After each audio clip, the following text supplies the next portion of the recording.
ಎಲ್ಲರೂ ಪಾಪ ಮಾಡಿ ದೇವರ ಮಹಿಮೆಯನ್ನು ಹೊಂದದೆ ಹೋಗಿದ್ದಾರೆ. ಆದರೆ ಒಂದು ಅವಕಾಶ ನಮಗೆ ಸಿಗುತ್ತದೆ, ಅದು ಪಶ್ಚಾತ್ತಾಪ ಮತ್ತು ಕ್ಷಮಾಪಣೆಯ ಮೂಲಕವಾಗಿ. ಬನ್ನಿ ಪಾಠ 10 ವೀಕ್ಷಿಸೋಣ.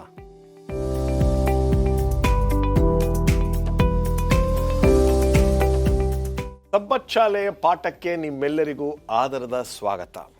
10ನೇ ಪಾಠದಲ್ಲಿದ್ದೇವೆ. ಪ್ರಾರ್ಥನೆ ಮಾಡಿ ನಮ್ಮ ಈ 10ನೇ ಪಾಠವನ್ನು ಶುರು ಮಾಡೋಣ. ಪ್ರೀತಿ ಸಾಗರನೇ, ಸಂಪೂರ್ಣನೇ, ನಿನ್ನ ವಾಕ್ಯವನ್ನು ಕಲಿಯುವ ಈ ಅವಕಾಶಕ್ಕಾಗಿ ಅನಂತ ಸ್ತೋತ್ರ.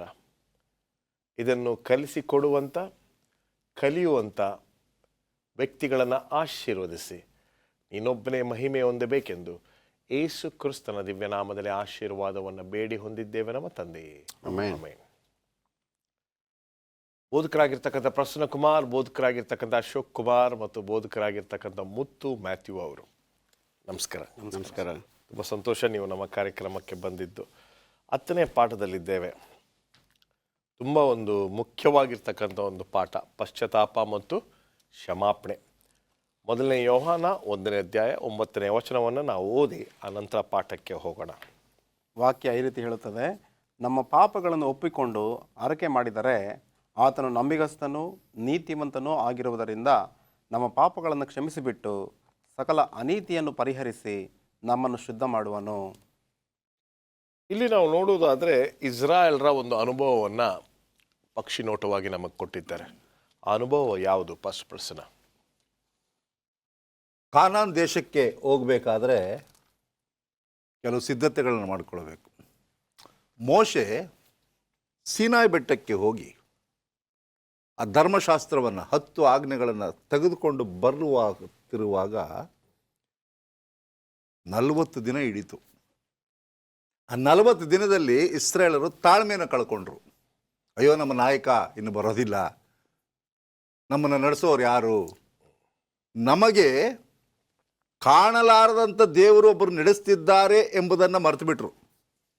ಯಾಕೆಂದರೆ ಇದುವರೆಗೂ ಇಸ್ರಾಯೇಲನ್ನು ನಡೆಸ್ತಕ್ಕಂಥದ್ದು ಅಗ್ನಿಸ್ತಂಭ, ಅರ್ಥ ಆಯ್ತಲ್ಲ, ಮತ್ತು ಮೋಡಗಳ ಮಧ್ಯದಲ್ಲೂ ಸಹ ಸ್ವಾಮಿ ನಡೆಸ್ತಾ ಇದ್ದ, ಬೆಂಕಿಯ ಮಧ್ಯದಲ್ಲಿ, ಅರಣ್ಯದ ಮಧ್ಯದಲ್ಲಿ ದೇವರು ನಡೆಸ್ತಿದ್ದಾನೆ ಎಂಬುದನ್ನು ಮರೆತು ಬಿಟ್ಟು ಈಗ ಕಾಣುವ ದೇವರು ನಮಗೆ ಬೇಕು. ಆರೋನನ್ನು ಹಿಡ್ಕೊಳ್ತಾರೆ.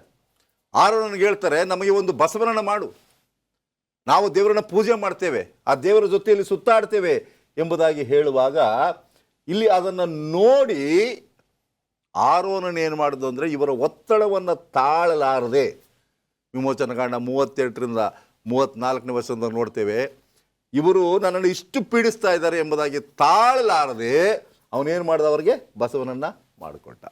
ನೋಡಿ, ಇದರ ಪರಿಣಾಮ ಏನಾಯಿತು ಎಂಬುದಾಗಿ ಹೇಳುವಾಗ ಸತ್ಯ ದೇವರನ್ನು ಮರೆತು ಅವರು ವಿಗ್ರಹಾರಾಧಕರಾದರು.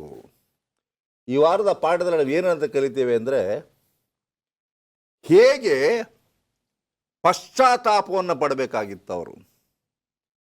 ಮೋಶೆ ಅದನ್ನು ನೋಡಿ ದಿಗ್ಭ್ರಾಂತನಾಗ್ತಾನೆ. ಅಯ್ಯೋ, ನನ್ನ ಜನರು ಇಷ್ಟು ಕೀಳುಮಟ್ಟಕ್ಕೆ ಹೋಗಿದ್ದಾರೆ ಎಂಬುದಾಗಿ ದೇವರು ಬರೆದು ಕೊಟ್ಟಿರ್ತಕ್ಕಂಥ ಆ ಶಿಲಾಶಾಸನಗಳನ್ನು ಒಡೆದಾಕ್ಬಿಡ್ತಾನೆ.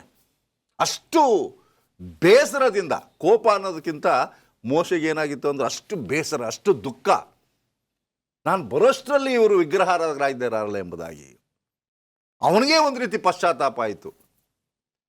ಇವತ್ತು ಆ ಪಶ್ಚಾತ್ತಾಪದ ಪರಿಣಾಮ ಏನು? ಆದಿಕಾಂಡ 6ನೇ ಅಧ್ಯಾಯದಲ್ಲಿ ನೋಡ್ತೇವೆ, ಲೋಕದಲ್ಲಿ ಪಾಪವು ಅಧಿಕವಾಗಿರುವಾಗ ಲೋಕವನ್ನು ನೋಡಿ ದೇವರು ಏನು ಮಾಡ್ತಾನಂತೆ, ಯಾಕೆ ನಾನು ಸೃಷ್ಟಿ ಮಾಡಿದೆ ಎಂಬುದಾಗಿ ಪಶ್ಚಾತ್ತಾಪ ಪಡ್ತಾನಂತೆ.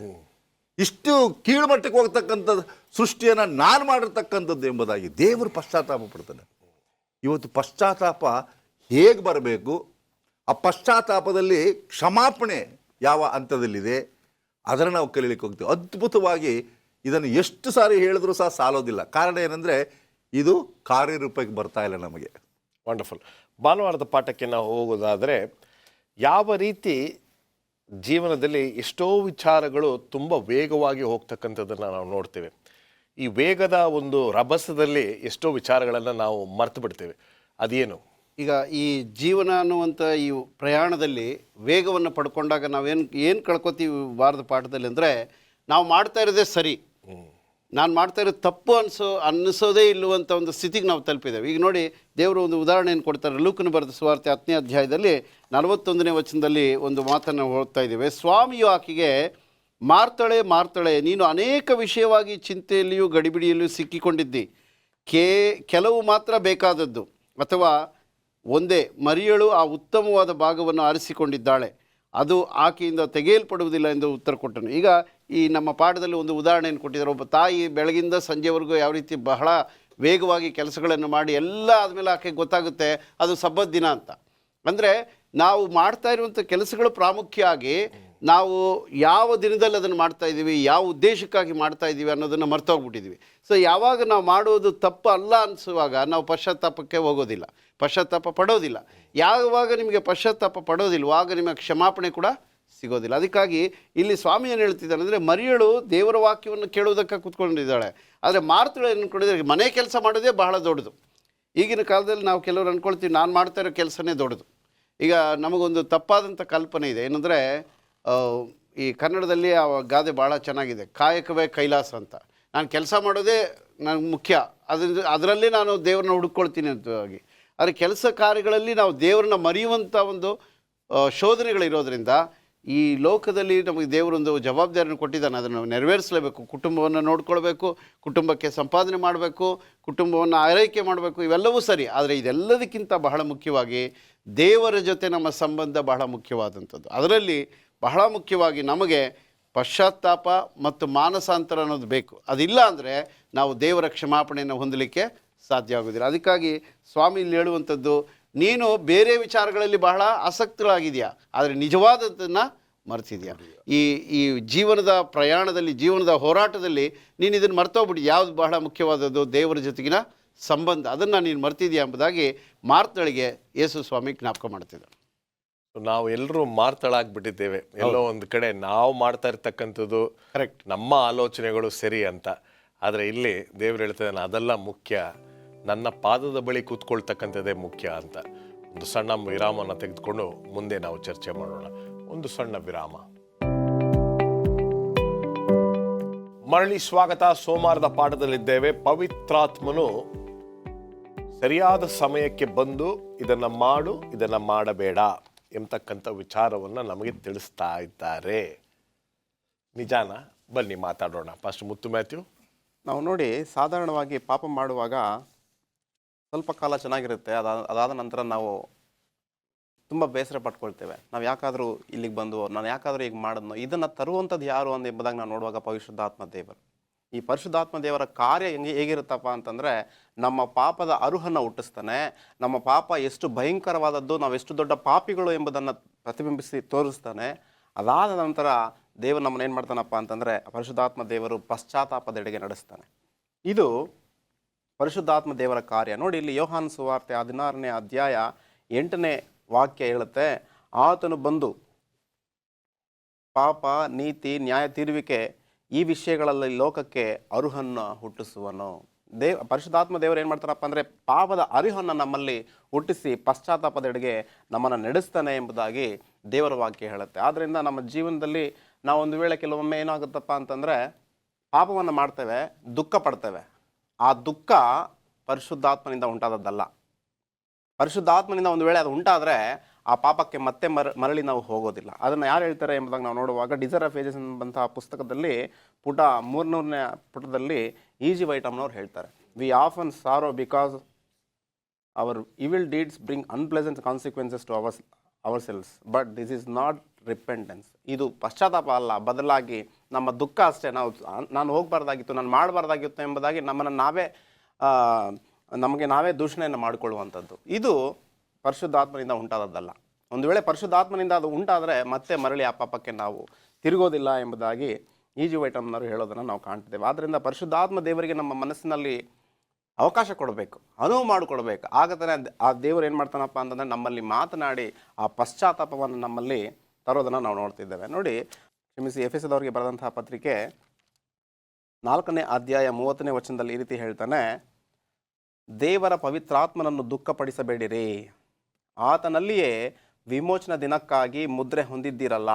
ನೋಡಿ, ಪರಿಶುದ್ಧಾತ್ಮ ದೇವರು ನಮ್ಮಲ್ಲಿ ಕಾರ್ಯ ಮಾಡುವಾಗ ನೀನು ತಪ್ಪು ಮಾಡಿದ್ದಿ ಎಂಬಂತಹ ಅರಿವು ನಿನಗೆ ಹುಟ್ಟಿಸಿದಾಗ ನಾವು ಆತನಿಗೆ ಅನುವು ಮಾಡಿಕೊಡ್ಬೇಕು. ನಾವು ಯಾವುದೇ ಕಾರಣಕ್ಕೂ ಕೂಡ ಆತನನ್ನು ತೊರೆಯಬಾರದು. ಆತನನ್ನು ತೊರೆಯುವುದರಿಂದ ಪರಿಶುದ್ಧಾತ್ಮ ದೇವರಿಗೆ ನಾವು ವಿರೋಧವಾಗಿ ನಡೆದಂತೆ, ಆತನಿಗೆ ದುಃಖಪಡಿಸಿದಂತೆ ಆಗುತ್ತೆ. ಆದ್ದರಿಂದ ನಾವು ಆ ರೀತಿ ಮಾಡಬಾರದು. ಯಾಕಪ್ಪ ಅಂತಂದರೆ ಆ ಒಂದು ಭಯಂಕರವಾದಂತಹ ದಿನ, ಎರಡನೇ ಬರೋಣದಲ್ಲಿ ನಾವು ದೇವರಿಗೆ ಸಾಕ್ಷಿಗಳಾಗಿ, ದೇವರಿಗೆ ಮೆಚ್ಚುಗೆ ಮಕ್ಕಳಾಗಿ ನಿಲ್ಲಬೇಕೇ ವಿನಃ ಪಾಪಿಗಳಾಗಿ ನಾವು ನಿಲ್ಲಬಾರದು. ಒಂದು ವೇಳೆ ಪಾಪಿಗಳಾಗಿ ನಾವು ನಿಲ್ಲುವುದಾದರೆ ನೀವ್ಯಾರೋ ನಿಮ್ಮನ್ನು ಅರಿಯೇ ನನ್ನಿಂದ ತೊಲಗಿ ಹೋಗಿ ಎಂಬುದಾಗಿ ಯೇಸು ಸ್ವಾಮಿ ಹೇಳುವಂಥವರಾಗಿದ್ದಾರೆ. ಆದ್ದರಿಂದ ಆ ಭಯಾನಕವಾದಂತಹ ದಿನ ಬಹು ಸಮೀಪವಾಗಿದೆ ಎಂಬುದಾಗಿ ಅರಿತು ಪರಿಶುದ್ಧಾತ್ಮ ದೇವರಿಗೆ ನಾವು ಅವಕಾಶವನ್ನು ಕೊಟ್ಟಾಗ ಆ ದೇವರು ನಮ್ಮಲ್ಲಿ ಕಾರ್ಯ ಮಾಡಿ ನಾವು ಕ್ರಿಸ್ತನಂತೆ ಜೀವಿಸುವ ಹಾಗೆ ಮಾಡ್ತಾರೆ. ನೋಡಿ, ಯೇಸು ಸ್ವಾಮಿಯವರು ಈ ಲೋಕಕ್ಕೆ ಬಂದಾಗ ನಾವು ಯಾವ ರೀತಿ ಜೀವಿಸಬೇಕು ಎಂಬುದಾಗಿ ಯೇಸು ಸ್ವಾಮಿಯವರು ನಮಗೆ ಹೆಜ್ಜೆಯ ಗುರುತುಗಳನ್ನು ಬಿಟ್ಟು ಹೋಗಿದ್ದಾರೆ.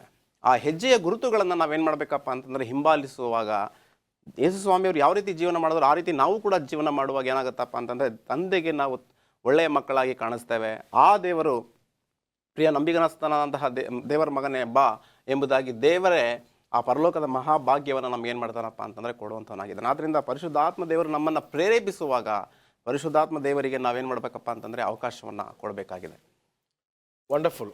ಈ ಒಂದು ವಿಚಾರವನ್ನು ನಾವು ಇನ್ನೂ ಸ್ವಲ್ಪ ಆಳಕ್ಕೆ ತೆಗೆದುಕೊಂಡು ಹೋದಾಗ ಎಷ್ಟೋ ಸಂದರ್ಭಗಳಲ್ಲಿ ಮನಸ್ಸಾಕ್ಷಿ ಮತ್ತು ನಮ್ಮ ಆಲೋಚನೆಗಳನ್ನು ನಾವು ಪವಿತ್ರಾತ್ಮನ ಒಂದು ನಡೆಸುವಿಕೆಯ ಜೊತೆ ಕನ್ಫ್ಯೂಷನ್ ಮಾಡ್ಕೊಂಡ್ಬಿಡ್ತೀವಿ ಎಷ್ಟೋ ಸಂದರ್ಭ. ನಿನಗೆ ಮನಸ್ಸಾಕ್ಷಿ ಇದೆಯಾ ಅನ್ನೋ ರೀತಿಯಲ್ಲಿ. ಓಕೆ, ಮುಂದೆ ಹೋಗೋಣ. ನಿಜವಾದ ಪಶ್ಚಾತ್ತಾಪ ಯಾವುದು? ಇಲ್ಲಿ ಪ್ರಾಪಂಚಿಕ ಲೋಕ ಒಂದು ರೀತಿಯಾದಂಥ ಗೊಂದಲದಲ್ಲಿ ಸಿಕ್ಕೊಂಡಿದೆ. ಅವ್ರೇನು ಹೇಳ್ತಾರೆ?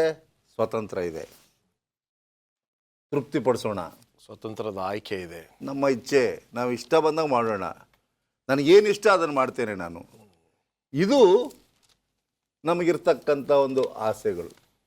ಆದರೆ ಸತ್ಯವೇದದಲ್ಲಿ ಪ್ರಪ್ರಥಮವಾಗಿ ಈ ಪಶ್ಚಾತ್ತಾಪದ ಬಗ್ಗೆ ಪ್ರಸ್ತಾಪವನ್ನು ಮಾಡಿರ್ತಕ್ಕಂಥವರು ಒಬ್ಬನು ಸ್ನಾನಿಕನಾದ ಯೋಹಾನನು, ಇನ್ನೊಬ್ಬರು ಯೇಸು ಕ್ರಿಸ್ತನು. ಇವರೆಲ್ಲರೂ ಸಹ ಇಡೀ ಲೋಕಕ್ಕೆ ಒಂದು ಸಂದೇಶವನ್ನು ಆವತ್ತು ಪರಿಸಾಯರು ಸದ್ದುಕಾಯರಿಗೆ ಯೋಹಾನನು ಜೋರಾಗಿ ಹೇಳ್ತಾ ಇದ್ದ, ಸರ್ಪ ಜಾತಿಯವರೇ ನಿಮ್ಮನ್ನು ಕಠಿಣ ಮಾಡಿಸ್ಕೊಳ್ಬೇಡ್ರಿ, ತಿರುಗ್ರಿ ಎಂಬುದಾಗಿ, ಪಶ್ಚಾತ್ತಾಪ ಪಡಿರಿ, ದೇವರ ರಾಜ್ಯವು ಸಮೀಪವಾಗಿದೆ, ದೇವರ ರಾಜ್ಯವು ಹತ್ತಿರವಾಗಿದೆ ಎಂಬುದಾಗಿ. ಯೇಸು ಕ್ರಿಸ್ತನು ಮಾರ್ಕನ ಬರೆದ ಸುವಾರ್ತೆ 1ನೇ ಅಧ್ಯಾಯ 14 ಮತ್ತು 15ನೇ ವಚನ ಹೇಳ್ತಕ್ಕಂಥದ್ದು, ಕಾಲವು ಪರಿಪೂರ್ಣವಾಯಿತು, ದೇವರ ರಾಜ್ಯವು ಸಮೀಪಿಸಿತು, ದೇವರ ಕಡೆಗೆ ತಿರುಗಿಕೊಂಡು ಸುವಾರ್ತೆಯನ್ನು ನಂಬಿರಿ ಎಂದು ದೇವರ ಸುವಾರ್ತೆಯನ್ನು ಸಾರಿ ಹೇಳಿದನು. ಸೊ ದೇವರ ಸುವಾರ್ತೆಯಲ್ಲಿ ನಿಜವಾದ ಪಶ್ಚಾತ್ತಾಪ ಯಾವುದು? ಈಗ ಇಂಗ್ಲೀಷ್ನಲ್ಲಿ 2 ಹೇಳ್ತಾರೆ, ಒಂದು ಗಾಡ್ಲಿ ಸಾರೋ ಮತ್ತು ವರ್ಲ್ಡ್ಲಿ ಸಾರೋ ಎಂಬುದಾಗಿ. ದೇವರ ಒಂದು ನಿಜವಾದ ಪಶ್ಚಾತ್ತಾಪದಲ್ಲಿ ಸಹ 2 ಇದೆ. Repentance involves 2 steps. 2. ಮೊದಲನೇದು ಏನಪ್ಪ ಅಂದರೆ, ಒಂದು ರೀತಿಯಾದ ದುಃಖ, ನಿಜವಾಗ್ಲೂ ನಾನು ತಪ್ಪು ಮಾಡಿದ್ದೇನೆ. ಈಗ ದಾವೀದನು ತಪ್ಪು ಮಾಡಿದಾಗ ಅವನು ಎಷ್ಟು ದುಃಖಪಟ್ಟನು ಅಂದರೆ, ಅಸಹ್ಯ ಪಟ್ಕೊಂಡು ತನ್ನನ್ನೇ ನೋಡಿಕೊಂಡು, ಅಯ್ಯೋ ಇಂಥ ಪಾಪವನ್ನು ನಾನು ಮಾಡಿದ್ದೇನಲ್ಲ ಎಂಬುದಾಗಿ, ಅಂಥ ಒಂದು ದುಃಖ ನಮ್ಮಲ್ಲಿ ಬರಬೇಕು. 2ನೇದಾಗಿ ಆ ಪಾಪವನ್ನು ಇನ್ನೊಮ್ಮೆ ಮಾಡಬಾರ್ದು ಎಂಬುದಾಗಿ ಅದನ್ನು ನಿಲ್ಲಿಸಬೇಕು. ಅದಾಗ್ತಾ ಇಲ್ಲ. ಇವತ್ತು ಮೊದಲನೇದಾಗ್ತದೆ, ನಮ್ಮ ಪಾಪಗಳಿಗೆ ನಾವೇನು ಮಾಡ್ತೇವೆ? ದುಃಖ ಪಡ್ತೇವೆ. ಅಯ್ಯೋ ನಾನು ಮಾಡಿಬಿಟ್ನಲ್ಲ, ಇದ್ರ ಪರಿಣಾಮ ಏನಾಗಬಹುದು ಎಂಬುದಾಗಿ ಪರಿಣಾಮಕ್ಕೋಸ್ಕರ ದುಃಖ ಪಡ್ತೇವೆ. ಆದರೆ ಪರಿಣಾಮಕ್ಕಿಂತ ಇದನ್ನು ಮತ್ತೊಮ್ಮೆ ನಾನು ಮಾಡಬಾರ್ದು ಎಂಬುದಾಗಿ. ಸತ್ಯವೇದದಲ್ಲಿ ದಾವೀದನನ್ನು ದೇವರ ಹತ್ತಿರವಾದ ವ್ಯಕ್ತಿ ಎಂಬುದಾಗಿ ಯಾಕೆ ಕರೆದ? ಅಷ್ಟು ವ್ಯಭಿಚಾರ ಮಾಡಿದಂಥವನು, ಕೊಲೆ ಮಾಡಿದವನು, ದೇವರಿಗೆ ವಿರೋಧವಾದವನ್ನ ದೇವರ ಹತ್ತಿರವಾಗಿ ಕರೆದ ಎಂಬುದಾಗಿ ಹೇಳುವಾಗ ನನ್ನ ದೃಷ್ಟಿಯಲ್ಲಿ ಹೇಳ್ತಕ್ಕಂಥದ್ದು, ಪ್ರತಿಯೊಬ್ಬ ಪಾಪಿಯು ದಾವೀದನಾಗಿ ಪಶ್ಚಾತ್ತಾಪವನ್ನು ಪಟ್ಟಾಗ ನೀವು ದೇವರ ಹತ್ತಿರವಾಗ್ತೀರ. ಯಾಕೆಂದರೆ ಸತ್ಯವೇದ ಹೇಳ್ತದೆ, ಮತ್ತೊಮ್ಮೆ ಆತನು ಬೆತ್ಷೆಬಳಲ್ಲಿ ಮಾಡಿದಂಥ ಪಾಪವನ್ನು ತಿರುಗಿ ಮಾಡಲಿಲ್ಲ, ಅವನು ತಿದ್ದುಕೊಂಡ. ಅವನು ಅದಕ್ಕೋಸ್ಕರ ಪ್ರತಿಯೊಬ್ಬ ರಾಜರಿಗೆ ಹೇಳ್ತಕ್ಕಂಥದ್ದು, ದಾವೀದನಂಥ ರಾಜನಾಗಲಿಲ್ಲ ನೀನು, ಇಡೀ ಇಸ್ರಾಯೇಲರಲ್ಲೇ ದಾವೀದನಂಥ ರಾಜ ಇನ್ನೊಬ್ಬ ಇರಲಿಲ್ಲ ಎಂಬುದಾಗಿ. ಸುಮಾರು 20 ರಾಜರುಗಳಿದ್ದರು. ಆ 20 ರಾಜರುಗಳಲ್ಲಿ ಸಹ ಉತ್ತಮವಾದ ರಾಜ ದಾವೀದನಾಗಿದ್ದ. ಕಾರಣ ಏನಂದರೆ ಅವನಲ್ಲಿ ನಿಜವಾದ ಪಶ್ಚಾತ್ತಾಪ.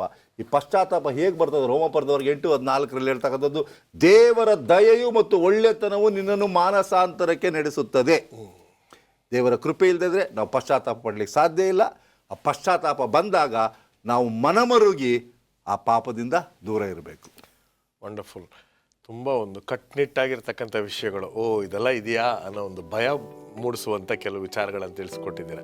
ಈಗ ಒಂದು ಸಣ್ಣ ವಿರಾಮವನ್ನು ತೆಗೆದುಕೊಳ್ಳೋಣ. ಒಂದು ಸಣ್ಣ ವಿರಾಮ.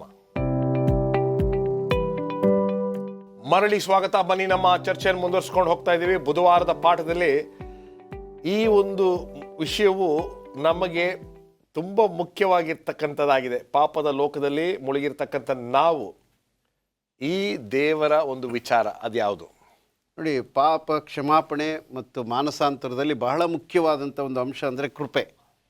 ನಾವು ಪಾಪ ಮಾಡ್ತಾನೆ ಇರ್ತೇವೆ, ದೇವರು ಕ್ಷಮಿಸ್ತಾನೆ ಇರ್ತಾನೆ ಅನ್ನುವಂಥ ಒಂದು ಸಿದ್ಧಾಂತದಲ್ಲಿ ಇರುವಂಥ ಈ ಲೋಕದಲ್ಲಿ ಅನೇಕ ಕ್ರೈಸ್ತರು ಕೂಡ ಇದನ್ನೇ ನಂಬ್ತಾರೆ. ಏನಂದರೆ, ನಾವು ಪಾಪ ಮಾಡ್ತಿದ್ದಷ್ಟು ಕಾಲ ದೇವರು ಕ್ಷಮಿಸ್ತಾನೆ ಇರ್ತಾನೆ. ಅದಕ್ಕೆ ಮೂಲ ಆಧಾರ ಏನು ತಗೋತಾರೆ ಅಂದರೆ, ದೇವರು ಕರುಣಾಮಯಿ. ಇಲ್ಲಿ ನೋಡಿ, ದೇವರ ವಾಕ್ಯ ನಾವು ಓದ್ತಾ ಇದ್ದೇವೆ. ಕೀರ್ತನೆಗಳು 103:8 ಯೆಹೋವನು ಕನಿಕರವೂ ದಯೆಯೂ ದೀರ್ಘಶಾಂತಿಯೂ ಪೂರ್ಣ ಪ್ರೀತಿಯೂ ಉಳ್ಳವನು. ಅಂದರೆ ಆತನು ದೀರ್ಘಶಾಂತನು, ಕನಿಕರವೂ ದಯೆ ಇರೋದ್ರಿಂದ ಆತನು ಕ್ಷಮಿಸ್ತಾನೆ ಇರ್ತಾನೆ. ನಾವು ಪಾಪ ಮಾಡ್ತಾನೆ ಇರ್ತೇವೆ, ದೇವರು ಕ್ಷಮಿಸ್ತಾನೆ ಇರ್ತೇವೆ. ಇದು ತಪ್ಪಾದಂಥ ಒಂದು ಸಿದ್ಧಾಂತ. ದೇವರ ಕೃಪೆ ನಮಗೆ ಅಧಿಕವಾಗಿ ನೀಡಲ್ಪಟ್ಟಿದೆ. ಆ ಕೃಪೆಯನ್ನು ನಾವು ಯಾವತ್ತೂ ದುರುಪಯೋಗ ಪಡಿಸ್ಕೊಳ್ಬಾರ್ದು.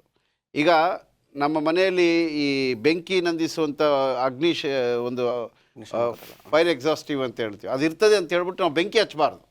ಅದಿದೆ, ಅದು ಯಾವಾಗ ಕಾಪಾಡುತ್ತೆ ಅಂದರೆ, ಆಕಸ್ಮಿಕವಾಗಿ ಬೆಂಕಿ ಆದಾಗ ಅದು ನಿಮ್ಮನ್ನು ಕಾಪಾಡ್ಬೋದು. ಅದಿದೆ ಅಂತೇಳಿ ನೀವು ಬೆಂಕಿ ಹಚ್ಚಿ ಅದನ್ನು ಮನೆ ಹಾಳು ಮಾಡಿಕೊಂಡ್ರೆ ಅದರಿಂದ ಯಾರೂ ನಿಮ್ಮನ್ನು ತಪ್ಪಿಸೋಕ್ಕಾಗೋದಿಲ್ಲ. ಅದರಿಂದ ಕೃಪೆ ಅನ್ನುವಂಥದ್ದು ನಾವು ಯಾವಾಗಲೂ ಕೂಡ ಅದನ್ನೊಂದು ಅದರ ದುರುಪಯೋಗ ಪಡಿಸ್ಕೊಳ್ಬಾರ್ದು. ಅದನ್ನು ಕೃಪೆ ಅನ್ನುವಂಥದ್ದು ದೇವರ ಒಂದು ಗುಣಾತಿಶಯ. ಅದನ್ನು ನಮ್ಮ ಪಾಪದ ಅಭಿವೃದ್ಧಿಗಾಗಿ ನಾವು ಉಪಯೋಗಿಸ್ಕೊಳ್ಬಾರ್ದು ಹೊರತು, ದೇವರಿಂದ ನಾವು ಕೃಪೆ ಹೊಂದಿದ್ದೇವೆ ಅಂತ ಕೃತಜ್ಞತಾ ಭಾವದಲ್ಲಿ ಒಳ್ಳೆಯ ಜೀವನವನ್ನು ಹೊಂದಲಿಕ್ಕೆ ನಾವು ಪ್ರಯತ್ನ ಪಡಬೇಕು. ಈಗ ದೇವರು ದಾವೀದನಿಗೆ ಆ ಕೃಪೆಯನ್ನು ತೋರಿಸ್ತಾನೆ. ಅವನು ತಪ್ಪು ಮಾಡಿದಾಗ ಅವನು ಕ್ಷಮಿಸ್ತಾನೆ, ಅವನಿಗೆ ಶಿಕ್ಷೆಯನ್ನು ಕೊಡ್ತಾನೆ ಮತ್ತು ಕೃಪೆಯಿಂದ ಅವನು ಕಾಪಾಡ್ತಾನೆ. ಮತ್ತೆ ಆ ಕೃಪೆಗೋಸ್ಕರ ಬೇಡುವಂಥ ಸನ್ನಿವೇಶವನ್ನು ಅವನ ಜೀವನದಲ್ಲಿ ಯಾವತ್ತೂ ಮಾಡಲಿಲ್ಲ. ಅವನು ಆ ರೀತಿ ಕಟ್ಟುನಿಟ್ಟಾಗಿ ಪಾಪದಿಂದ ದೂರವಾಗಿ ಅವನು ದೇವರ ಕ್ಷಮಾಪಣೆಯನ್ನು ಹೊಂದಿದ ಮೇಲೆ ಆ ಕ್ಷಮಾಪಣೆಗೆ ಅರ್ಹನಾಗಿ ಅವನು ಜೀವನ ಮಾಡ್ತಾನೆ. ಇವಾಗ ನಾವೇನು ಮಾಡ್ತಿದ್ದೀವಿ ಅಂದರೆ, ನಾನು ತಪ್ಪು ಮಾಡ್ತಾನೇ ಹೋಗ್ತಾ ಇರ್ತೀನಿ, ದೇವರು ಕ್ಷಮಿಸ್ತಾನೇ ಹೋಗ್ತಾ ಇರ್ತೀನಿ. ಈಗ ಸಾಲ ಮಾಡಿದವನಿಗೆ ಬ್ಯಾಂಕ್ ಸಾಲ ಕೊಡ್ತಾನೇ ಇರ್ತದೆ, ಸಾಲದ ಮೇಲೆ ಸಾಲ ಕೊಡ್ತಾನೆ ಇರ್ತದೆ. ಆದರೆ ಅವನ ಸಾಲದಿಂದ ಹೊರಗಡೆ ಬರುವಂಥ ಮಾರ್ಗವನ್ನು ತೋರಿಸೋದಿಲ್ಲ. ಕೃಪೆ ಅನ್ನುವಂಥದ್ದು ನಮ್ಮನ್ನು ಪಾಪದಲ್ಲಿ ನಿರಂತರವಾಗಿರೋದಕ್ಕೆ ಅವಕಾಶ ಮಾಡಿಕೊಡೋದಿಲ್ಲ. ಪಾಪದಿಂದ ನೀವು ಹೇಗೆ ತಪ್ಪಿಸ್ಕೊಳ್ಬೇಕಂತ ದಾರಿಯನ್ನು ತೋರಿಸುವಂಥದ್ದೇ ಕೃಪೆ. The grace will show you the way how to escape from sin. It will not ask you to continue in sin. ಅದನ್ನು ನಾವೇನಂತ ಹೇಳ್ತೀವಿ ಅಂದರೆ ಚೀಪ್ ಗ್ರೇಸ್ ಅಂತ ಹೇಳ್ತೀವಿ. ಈ ಕೃಪೆ ಬಹಳ ಕಾಸ್ಟ್ಲಿ ಆದದ್ದು, ಬಹಳ ಅಮೂಲ್ಯವಾದದ್ದು ಇದು. ಯಾಕಂದರೆ ದೇವರು ತನ್ನ ಸ್ವಂತ ರಕ್ತವನ್ನು ಸುರಿಸಿ ಈ ಕೃಪೆಯನ್ನು ನಮಗೆ ಕೊಟ್ಟಿದ್ದಾನೆ. ಹಾಗಂತೇಳಿ ಈ ಕೃಪೆಯನ್ನು ನಾವು ಇಷ್ಟಾನುಸಾರವಾಗಿ ಉಪಯೋಗಿಸ್ಕೊಂಡು ಅದನ್ನು ದುರುಪಯೋಗ ಮಾಡಿದಾಗ ಆ ಕೃಪೆಯ ಬೆಲೆ ನಮಗೆ ಕಾಣೋದಿಲ್ಲ. ಆದ್ದರಿಂದ ಈ ವಾರದ ಪಾಠದಲ್ಲಿ ನಾವು ಕ್ಷಮಾಪಣೆ ಮತ್ತು ಮಾನಸಾಂತರದಲ್ಲಿ ಕೃಪೆ ಅನ್ನುವಂಥದ್ದು ಬಹಳ ಮುಖ್ಯವಾದ ಪಾತ್ರವನ್ನು ವಹಿಸ್ತದೆ. ಇದು ಮಧ್ಯದಲ್ಲಿ ನಿಂತದೆ. ಇದು ದೇವರ ಕೃಪೆ ಅನ್ನುವಂಥದ್ದು ಇಲ್ಲದೇ ಇದ್ದರೆ ನಾವು ಕ್ಷಮಾಪಣೆ ಹೊಂದಲಿಕ್ಕೆ ಅರ್ಹರೇ ಅಲ್ಲ. ಈಗ ನಾವು ದೇವರ ಮುಂದೆ ನಿಲ್ಲಲಿಕ್ಕೆ ನಮಗೆ ಅರ್ಹತೆ ಕೊಟ್ಟಿರೋದು ಯಾವುದು ಅಂದರೆ ದೇವರ ಕೃಪೆ ಮಾತ್ರ. ಸಂಪೂರ್ಣವಾದ ನಿನ್ನ ಕೃಪೆ, ಶಾಶ್ವತವಾದ ನಿನ್ನ ಕೃಪೆ. ಓಕೆ, ಮುಂದೆ ಹೋಗೋಣ. ಗುರುವಾರದ ಪಾಠಕ್ಕೆ ನಾವು ಬರುವುದಾದರೆ ಒಂದು ತುಂಬ ಬೆಲೆ ಬಾಳುವಂಥ ಒಂದು ವಿಚಾರವನ್ನು ಇಲ್ಲಿ ತಿಳಿಸ್ಕೊಂಡಿದ್ದಾರೆ. ಹೇಳಿ. ಬೆಲೆ ಬಾಳುವಂತಹ ವಸ್ತ್ರ. ಇಲ್ಲಿ ನಾವು ಸಾಧಾರಣವಾಗಿ ನೋಡೋದಾದರೆ ವ್ಯಕ್ತಿಗಳು ತುಂಬ ಬೆಲೆ ಬಾಳುವಂತಹ ವಸ್ತ್ರಗಳನ್ನು ಹಾಕ್ಕೊಳ್ತಾರೆ. ಅವರು ಯಾರು ಎಂಬುದಾಗಿ ತೋರಿಸ್ಕೊಡ್ಲಿಕ್ಕಾಗಿ ಅಂತಹ ವಸ್ತ್ರಧಾರಣೆಯನ್ನು ಅವರು ಮಾಡುವುದುಂಟು. ಆದರೆ ನಾವಿಲ್ಲಿ ಗಮನಿಸಬೇಕು, ಕ್ರಿಸ್ತನು ಕೊಡುವಂತಹ ಆ ವಸ್ತ್ರದ ಮುಂದೆ ಬೇರೆ ಯಾವ ವಸ್ತುವು ಕೂಡ ಬೆಲೆ ಬಾಳದಲ್ಲ. ಗಮನಿಸೋದಾದರೆ ನೋಡಿ, ಈ ಪ್ರಪಂಚದಲ್ಲಿ ಇರುವಂತಹ ಎಲ್ಲ ಸಂಬಂಧಗಳಿಗಿಂತ ಕ್ರಿಸ್ತನೊಟ್ಟಿಗೆ ನಿನಗಿರುವಂತಹ ಸಂಬಂಧ ಬಹು ಶ್ರೇಷ್ಠವಾದದ್ದು, ಅಮೂಲ್ಯವಾದದ್ದು, ಬಹಳ ದೊಡ್ಡದು ಎಂಬುದಾಗಿ ನಾವು ಪರಿಗಣನೆಗೆ ತೆಗೆದುಕೊಳ್ಳಬೇಕು. ಮತ್ತಾಯನ ಸುವಾರ್ತೆ 22ನೇ ಅಧ್ಯಾಯದಲ್ಲಿ ಯೇಸು ಸ್ವಾಮಿಯವರು ಒಂದು ಉಪಮಾನವನ್ನು ಹೇಳ್ತಾರೆ. ಆ ಉಪಮಾನದಲ್ಲಿ ನೋಡಿ, 1ನೇ ವಾಕ್ಯ 2ನೇ ವಾಕ್ಯವನ್ನು ಓದ್ತಿದ್ದೇನೆ. ಪರಲೋಕ ರಾಜ್ಯವು ಮಗನಿಗೆ ಮದುವೆ ಮಾಡಿದ ಒಬ್ಬ ಅರಸನಿಗೆ ಹೋಲಿಕೆಯಾಗಿದೆ. ಅವನು ಮದುವೆಗೆ ಹೇಳಿಸಿಕೊಂಡವರನ್ನು ಕರೆಯುವುದಕ್ಕೆ ತನ್ನ ಆಳುಗಳನ್ನು ಕಳುಹಿಸಲು ಬರುವುದಕ್ಕೆ ಅವರಿಗೆ ಮನಸ್ಸಿರಲಿಲ್ಲ. ನೋಡಿ, ಇಲ್ಲಿ ಒಬ್ಬ ಅರಸನು ಒಂದು ವಿವಾಹವನ್ನು ಮಾಡ್ತಾ ಇದ್ದಾನೆ. ದೇವರ ರಾಜ್ಯ ಯಾವುದಕ್ಕೆ ಹೋಲಿಕೆ ಮಾಡಲ್ಪಟ್ಟಿದೆ ನೋಡಿ. ವಿವಾಹವನ್ನು ಮಾಡ್ತಿದ್ದಾನೆ, ತನ್ನ ಆಳುಗಳನ್ನು ಕಳಿಸ್ತಾನೆ, ಹೋಗಿ ಎಲ್ಲರೂ ಕೂಡ ವಿವಾಹದ ಈ ಒಂದು ಕಾರ್ಯಕ್ರಮಕ್ಕೆ ಕರೀರಿ ಎಲ್ಲರನ್ನು ಎಂಬುದಾಗಿ ಹೇಳುವಾಗ ತಿರಸ್ಕಾರ ಮಾಡ್ತಾರೆ. ಇನ್ನು ಕೆಲವರು ದೊಡ್ಡ ದೊಡ್ಡ ರಸ್ತೆಗಳಿಗೆ ಹೋಗಿ ನೀವು ಹೇಳಿ, ಅಲ್ಲೂ ಕೂಡ ತಿರಸ್ಕಾರ ಮಾಡ್ತಾರೆ. ಇನ್ನು ಕೆಲವರು ಏನು ಮಾಡ್ತಾರಪ್ಪ ಅಂತಂದರೆ ಆ ಸೇವಕರುಗಳನ್ನು ಹಿಡಿದು ಕೊಂದು ಹಾಕ್ತಾರೆ.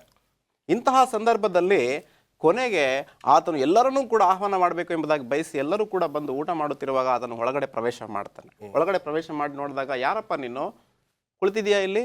ನಿನಗೆ ವಸ್ತ್ರಗಳೇ ಇಲ್ವಲ್ಲ, ನಿನಗೆ ಇಲ್ಲಿ ವಿವಾಹದ ವಸ್ತ್ರಗಳೇ ಇಲ್ವಲ್ಲ ಎಂಬುದಾಗಿ ಕೇಳ್ತಾನೆ. ನೋಡಿ, ಇಲ್ಲಿ ನಾವು ಗಮನಿಸಬೇಕು, ಆ ವಿವಾಹದ ವಸ್ತ್ರ ಯಾವುದಕ್ಕೆ ಸೂಚನೆಯಾಗಿದೆ ಎಂಬುದಾಗಿ ನಾವು ನೋಡುವಾಗ ಕ್ರಿಸ್ತನ ನೀತಿವಂತಿಕೆಗೆ ಅದು ಉದಾಹರಣೆಯಾಗಿದೆ, ಸಾದೃಶ್ಯವಾಗಿದೆ, ಸಂಕೇತವಾಗಿದೆ, ಸೂಚನೆಯಾಗಿದೆ. ಆದ್ದರಿಂದ ನಾವು ಆ ವಸ್ತ್ರಗಳಿಲ್ಲದೆ, ಕ್ರಿಸ್ತನು ಕೊಡುವಂತಹ ನೀತಿ ವಸ್ತ್ರಗಳಿಲ್ಲದೆ ಯಾವುದೇ ಕಾರಣಕ್ಕೂ ಕೂಡ ನಾವು ಪರಲೋಕ ರಾಜ್ಯವನ್ನು ಸೇರಲಿಕ್ಕೆ ಸಾಧ್ಯವೇ ಇಲ್ಲ. ನೋಡಿ, ಪ್ರಕಟಣೆಯ ಪುಸ್ತಕದಲ್ಲಿ ದೇವರು ಈ ರೀತಿ ಮಾತನಾಡ್ತಾನೆ. 19ನೇ ಅಧ್ಯಾಯ 8ನೇ ವಾಕ್ಯದಲ್ಲಿ ಸಭೆಯನ್ನು ದೇವರು ಏನು ಮಾಡ್ತಾನಪ್ಪ ಅಂತಂದರೆ ಆ ಒಂದು ಶುದ್ಧವಾದಂತಹ ವಸ್ತ್ರಕ್ಕೆ ಹೋಲಿಕೆ ಮಾಡ್ತಾನೆ. ಪ್ರಕಾಶಮಾನವೂ ನಿರ್ಮಲವೂ ಆದ ನಯವಾದ ನಾರುಮಡಿಯನ್ನು ಧರಿಸಿಕೊಳ್ಳುವುದಕ್ಕೆ ಆಕೆಗೆ ಆಗಿತ್ತು. ಆ ನಾರುಮಡಿ ಅಂದರೆ ದೇವಜನರ ಸತ್ಕಾರ್ಯಗಳೇ. ಇಲ್ಲಿ ಸಭೆಯನ್ನು ದೇವರು ಏನು ಮಾಡ್ತಿದ್ದಾನಪ್ಪ ಅಂತಂದರೆ ಶುದ್ಧವಾದಂತಹ ಒಂದು ಬಟ್ಟೆಗೆ ಹೋಲಿಕೆ ಮಾಡ್ತಾ ಇದ್ದಾನೆ. ಅಮೂಲ್ಯವಾದಂತಹ ಬಟ್ಟೆಗೆ ಆತನು ಏನು ಮಾಡ್ತಿದ್ದಾನಪ್ಪ ಅಂತಂದರೆ ಆ ವಸ್ತ್ರಕ್ಕೆ ಆತನು ಹೋಲಿಕೆ ಮಾಡುತ್ತಿರೋದನ್ನು ನಾವು ನೋಡ್ಬೋದು. ಎಫೆಸದವರಿಗೆ ಬರೆದಂತಹ ಪತ್ರಿಕೆ 5ನೇ ಅಧ್ಯಾಯದಲ್ಲೂ ಕೂಡ ಪೌಲನು ಇದೇ ವಿಚಾರವನ್ನು ಮಾತನಾಡ್ತಾನೆ. ನೋಡಿ, ನಾನು ಓದ್ತಿದ್ದೇನೆ 5ನೇ ಅಧ್ಯಾಯ 27ನೇ ವಾಕ್ಯ. ಅದನ್ನು ಕಳಂಕ, ಸುಕ್ಕು ಮುಂತಾದದ್ದೊಂದು ಇಲ್ಲದ ಕನ್ನಿಕೆಯೋ ಎಂಬಂತೆ ಪರಿಶುದ್ಧವೂ ನಿರ್ದೋಷವೂ ಮಹಿಮೆಯುಳ್ಳದ್ದೂ ಆಗಿರುವ ಸಭೆಯನ್ನಾಗಿ ತನ್ನೆದುರಿನಲ್ಲಿ ನಿಲ್ಲಿಸಿಕೊಳ್ಳಬೇಕೆಂದು ವಾಕ್ಯೋಪದೇಶ ಸಹಿತವಾದ ಜಲಸ್ನಾನವನ್ನು ಮಾಡಿಸಿ ಶುದ್ಧ ಮಾಡಿದನು. ನೋಡಿ, ದೇವರು ಏನು ಮಾಡ್ತಿದ್ದಾನಪ್ಪ ಅಂದರೆ ಕಳಂಕ, ಸುಕ್ಕು ಮುಂತಾದದ್ದು ಯಾವುದೂ ಕೂಡ ಇಲ್ಲದಂತೆ ಆ ಸಭೆಯನ್ನು ಕಾಣಬೇಕು ಎಂಬುದಾಗಿ ನೆನೆಸಿ ಕ್ರಿಸ್ತನ ನೀತಿವಂತಿಕೆಯ ಒಂದು ವಸ್ತ್ರವನ್ನು ಈ ಸಭೆಗೆ ದೇವರು ಕೊಟ್ಟಿದ್ದಾನೆ. ಆದ್ದರಿಂದ ಆ ವಸ್ತ್ರವನ್ನು ನಾವು ಧರಿಸಿದಾಗ ನಾವು ಯೋಗ್ಯರಾಗ್ತೇವೆ ಪರಲೋಕ ರಾಜ್ಯವನ್ನು ಸೇರಲು. ನೋಡಿ, ಆದಿಕಾಂಡದಲ್ಲಿ ಆದಮ್ ಅವಳಿಬ್ಬರೂ ಕೂಡ ತಪ್ಪು ಮಾಡ್ತಾರೆ. ಅವರಿಗೆ ಆ ಮಹಿಮೆ ಹೊರಟು ಹೋಗುತ್ತೆ. ಬೆತ್ತಲೆಯಾಗಿದ್ದೇವೆ ಎಂಬುದಾಗಿ ಅವರು ಅರಿತುಕೊಳ್ತಾರೆ. ಅಷ್ಟು ಮಾತ್ರವೇ ಅಲ್ಲ, ಹೋಗಿ ಅವರು ಬಚ್ಚಿಟ್ಕೊಳ್ಳೋದನ್ನು ನೋಡ್ತೇವೆ. ಯೇಸು ಸ್ವಾಮಿಯವರು ಚರ್ಮದ ಬಟ್ಟೆಗಳನ್ನು ಅವರು ಕೊಡ್ತಾರೆ. ಅದೇ ದೇವರು ನಾವು ಕಳೆದುಕೊಂಡಿರುವಂತಹ, ಇಲ್ಲವೇ ನಮ್ಮ ತಂದೆ ತಾಯಿಗಳು ಆದಮವಳು ಕಳೆದುಕೊಂಡಿರುವಂತಹ ಒಂದು ಮಹಿಮೆಯ ವಸ್ತ್ರವನ್ನು ತಿರುಗಿ ನಮಗೆ ಕೊಡಬೇಕು ಎಂಬುದೇ ದೇವರ ಒಂದು ಬಹುದೊಡ್ಡ ಆಸೆ. ಆದ್ದರಿಂದ ಈ ಒಂದು ಪಾಠದಲ್ಲಿ ನಾವು ವಿಶೇಷವಾಗಿ ಗಮನಿಸಬೇಕು. ಆ ವಸ್ತ್ರ ನಮ್ಗೆ ಎಲ್ಲಿ ಸಿಗುತ್ತಪ್ಪ ಅಂತಂದರೆ ಕ್ರಿಸ್ತನ ರಕ್ತದಲ್ಲಿ ಮಾತ್ರ ಅದು ನಮಗೆ ಸಿಗುತ್ತೆ. ದೇವರು ಆ ಒಂದು ಮಹಾಮಹಿಮೆಯುಳ್ಳಂತಹ ವಸ್ತ್ರಗಳನ್ನು ದೇವರು ನಮಗೆ ಕೊಡಲಿ. ಆ ರಾಜ್ಯವನ್ನು ನಾವೆಲ್ಲರೂ ಕೂಡ ಕಾಡುವಂತಹ ಮಹಾಭಾಗ್ಯವನ್ನು ಕೊಡಬೇಕೆಂಬುದೇ ನನ್ನ ಪ್ರಾರ್ಥನೆಯಾಗಿದೆ. ದೇವರು ಆ ವಸ್ತ್ರಗಳನ್ನು ನಮಗೂ ಕೊಡಲಿ. ನಮಸ್ಕಾರ.